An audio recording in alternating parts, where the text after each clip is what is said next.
A 2020 Corruption Perception Index by Transparency International has shown that Nigeria recorded its worst rating since 2013, dropping to 149th position out of 180 countries surveyed, taking the nation's 3 steps down from 146 scored in 2019.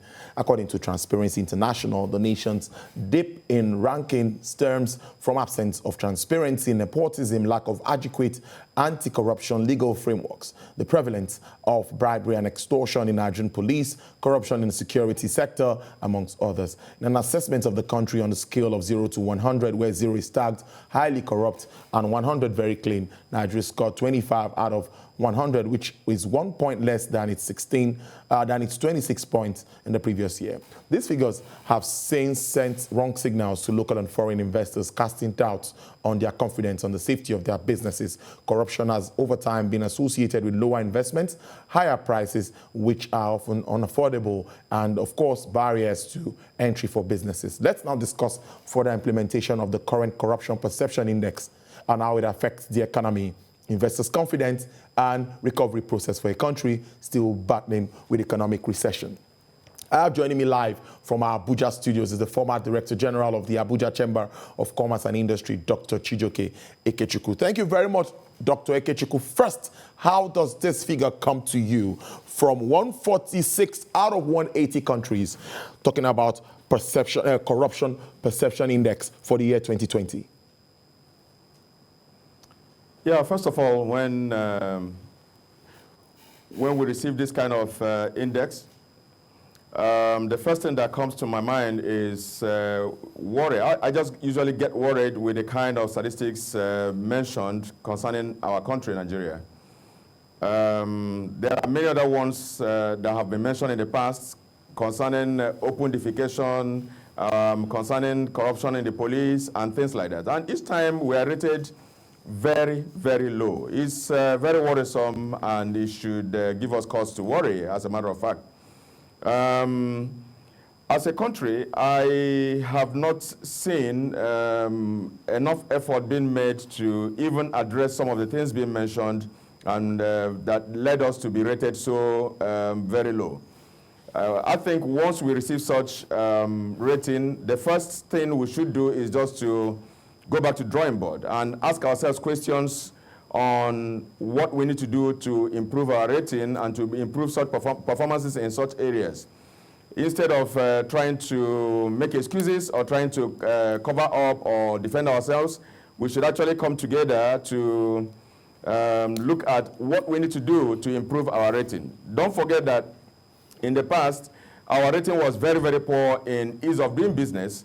But over the years, because of certain policies that were taken by government, our rating started improving in ease of doing business, but we can also get back there. So that is just one area I know the government has made a lot of efforts to be able to improve on the rating that has been given to us before.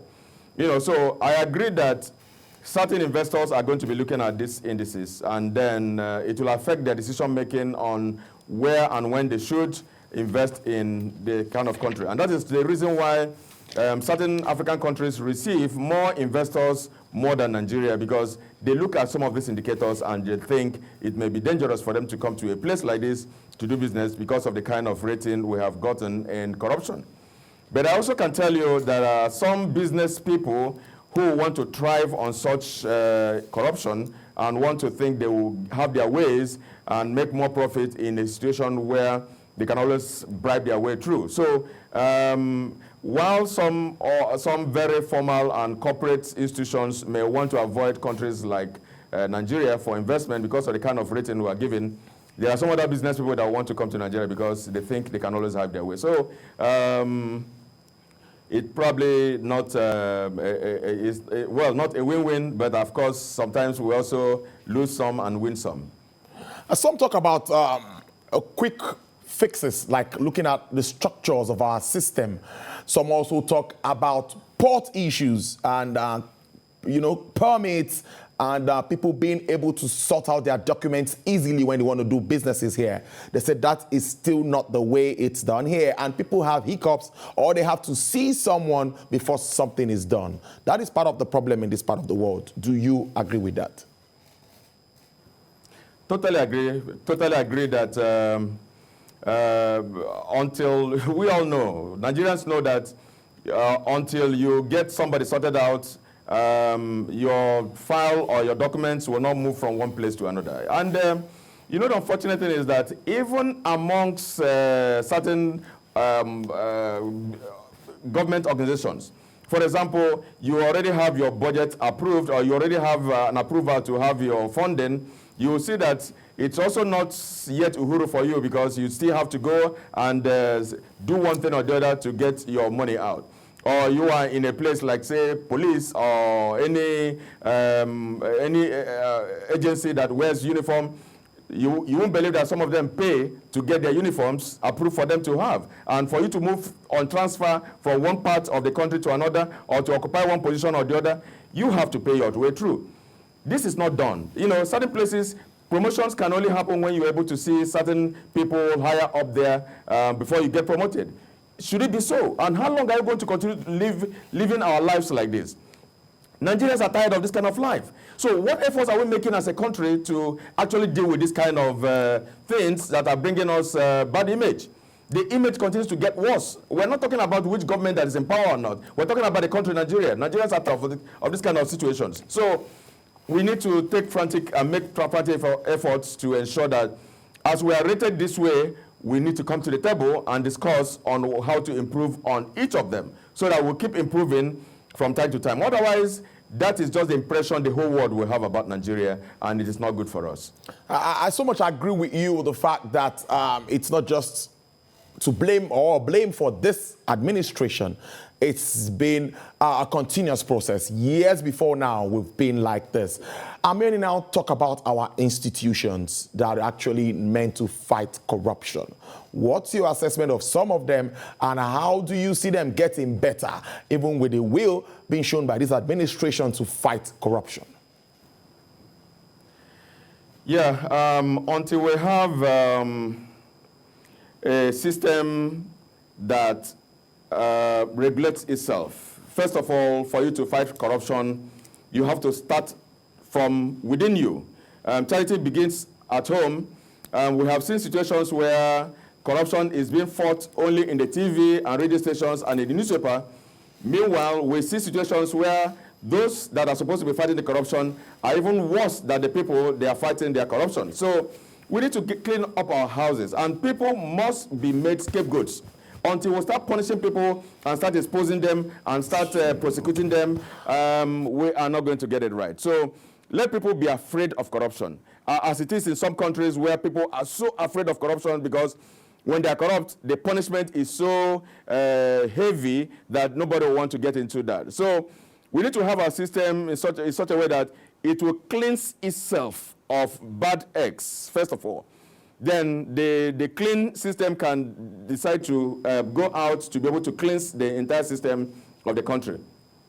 Department by department of various organizations, whether they are the corruption fighting organizations or not, we see total decay everywhere. Nigerians know this fact. We are not hiding from this fact, and that is why such index is showing that we are one of the worst in the country, in the world. So we need to work against this kind of rating and get our house in order. Very interesting. Dr. Ikechukwu, beyond building stronger institutional framework like we've identified and regulation, let's look at the role of automation now, you know, a little bit of reducing man-to-man interface and working with big data across sectors. Don't you think this can also help address this ugly scourge? Honestly, you know, fighting a major thing like this starts from mindset of everybody that's involved in such fight. Mindset of people who are leaders from the head to toe of leadership. Mindset not only in government, also in private sector. We also know that, you know, the kind of things that also happen in private sector are such that should worry us. So each time we see people criticizing government, you also ask the person, are your hands free? You know, they say he who comes to equity must come with clean hands, and people are not coming to equity with clean hands. So it is systemic. it is systemic, and it is that which the system even admits and celebrates. We have seen how some people who have made away with some funds of government, of the people, were celebrated even when they are released from detention and things like that. So it is a systemic thing. And so the question we'll be asking ourselves is, how do we eliminate this kind of perception and this kind of system from our own being so that we'll start reasoning like normal human beings again? Because the system we find ourselves is such that obviously it will take God to actually transform what we are currently having. Let's now look at the business people now who go about importation, exportation, do a lot of things that have to do with, the customs, the ports. And tell us the experience. You've been in charge of the chambers and you deal a lot with the business community. What feelers are you getting with regards to maybe corrupt practices or how it has impeded their businesses one way or the other? Frankly, in the last few years, we have had very few or known cases of corruption from up. We have had situations where when people pay their normal duties, they get their goods cleared and they don't have to really follow those goods and follow their documents. But of course, you know that even when you think the head of a place is not corrupt, he is not a person that will process certain documents. And of course, nobody's going to tell you, bring this money or bring that money. All you see is that your documents are not being processed. And if your documents are not being processed, you'll be forced to dole out some money to be able to get these things processed. Now, the situation could be so clean that nobody will be demanding money from you. But the same system will not refuse money when you bring it out. The same system will not process your documents when you don't pay money. So the perspective of saying that certain systems are improving does not mean that monies are still not passing hands before certain documents are moved from one table to another. Unfortunately, really, this is just what we have found ourselves to be. If we copy certain democracies, we need to copy completely what and how their democracies work. And unfortunately, we're not copying well in terms of corruption and how to avoid corruption. So if moving on now with what we face in 2021, projections and reprojections, if corruption is not addressed, checked, do you see Nigeria getting to where we're supposed to be in a very short while? A lot of projections for growth. But if things don't work normal, then there will be a challenge. Dr. Ikechukwu, what do you think? I can tell you, Tolu, that corruption is a major bane in the will of the growth of our country. Corruption is a major bane, even though there are many other hindrances to growth of our economy, but corruption is a major hindrance. Until corruption is reduced drastically, don't forget I didn't say eliminated, because in this country today, there is nothing to show that it can be fully eliminated. And, but if we need to reduce it drastically in order for the kind of ease of doing business, the kind of growth recovery, the economic recovery that we're expecting and we're projected to happen, you will see situations where ordinarily you are supposed to have certain things achieved and done. But again, the kind of corruption in the system will prevent and make sure that thing does not get done, and it brings you backwards and leads to a whole lot of things. The same corruption is leading to reduction in the kind of revenue that is supposed to generate, we are supposed to generate annually. Of course, monies that are supposed to go into the coffers of government are not going there because most of them are going into private pockets, and we all know these facts. And so we need to reduce corruption in order for this government to continue to grow. And the truth is that when the country grows, everybody, the whole Nigeria will be so happy, and foreigners are going to be happy. Investors are going to be more comfortable doing business with Nigeria, and Nigerians are clamoring for that kind of time when corruption will be so reduced. Dr. Chijioke Ikechukwu, I must thank you very much for breaking this down for us Nigerians to really understand what it means for the business community. I appreciate your time on the show. Thank you again. Thank you very much. I appreciate it.